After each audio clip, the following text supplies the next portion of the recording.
Hey guys, are you excited for the weekend just like I am? I mean, it's all buzzing. It's going to be another action-packed weekend.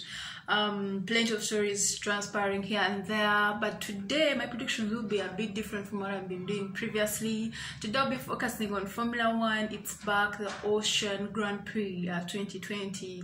I mean, it's all exciting. Formula One fans, motorsport fans are all excited. You know, it's been a minute, but we thank God it's here, and we have plenty to watch out. Of course, we know the first three practice sessions are done. They're now into the last qualification phase, what we call the qualifying sessions. By the end of today, we'll have known who will, have won the fastest lap, and of course, who will be on top tomorrow on the main race.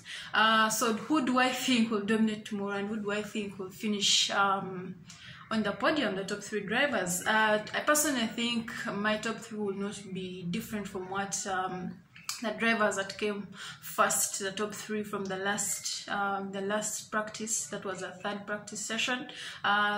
Lewis Hamilton in the first position, Valtteri Bottas in the second position, of course Max Verstappen in the third position. Of course, that the dual axis steering system, what we call DAS system, the DAS system that the Mercedes introduced, was a bit controversial. It brought up a controversial debate.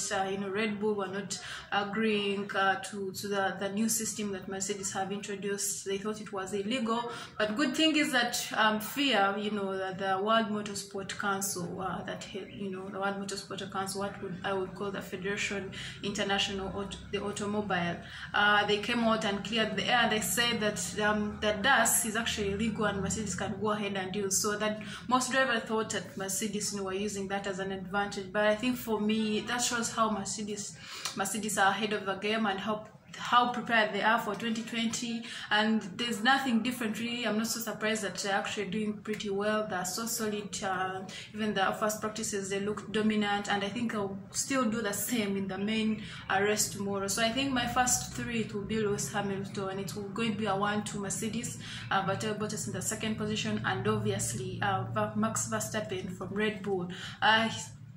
This is not a race I expect Max Verstappen to take slightly. I'm sure he's going to put up a good fight and get himself on the podium. Moving on, the fourth position, of course, Racing Point. Someone will be so surprised how Racing Points have hit the ground running. Last season they had one of the terrible seasons, but they look pretty good, in the first practice sessions. They were really good. Sergio Perez is giving most of the big drivers a run for their money. He looks strong, he looks confident, he looks aggressive, and I'm sure he's going to bring the same mentality and character tomorrow. But let's wait and happens the results from the qualifying sessions.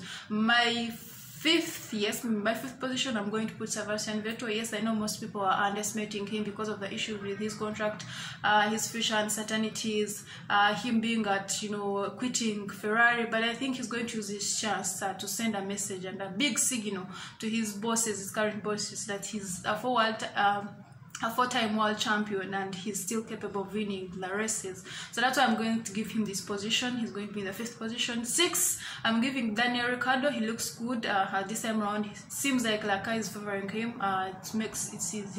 He looks comfortable in it, and I'm going to give him the sixth position. Moving on to my seventh, of course, Charles Leclerc. I feel like there's issues with his car. I don't know. Maybe Ferrari will look for a better strategy coming into the main race, probably to favor him. He doesn't look the same driver we saw last season. This should be his year. Him and Max Verstappen, this should be there to make a mark and show us that they are going to dominate the next generation.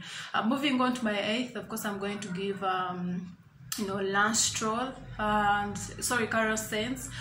With his experience, like I've always mentioned, Carlos Sainz, with his experience and knowing that he's moving to Ferrari, he's going to be Charles Leclerc's teammate next season. This is his time to prove to fans that people have high expectations of him, as he's actually going to put up a fight and he's going to be a Ferrari driver next season. And then ninth, I'm going to give Lando Norris. He's still young. He looks pretty confident.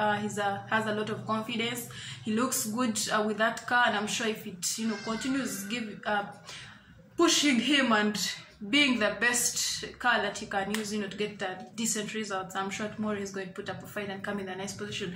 And the 10th, of course, I'm going to give Lance Stroll. Yes, another rookie that we should be looking out for in the near future, and of course in Formula One the next decade. But I'm looking at the the first practices, he was looking good, confident, like he's someone who's ready to take up a big task, and I'm sure he's going to do that. So those are my predictions for Formula One, the Austrian Grand Prix. Let's wait and see what happens from the qualifying session.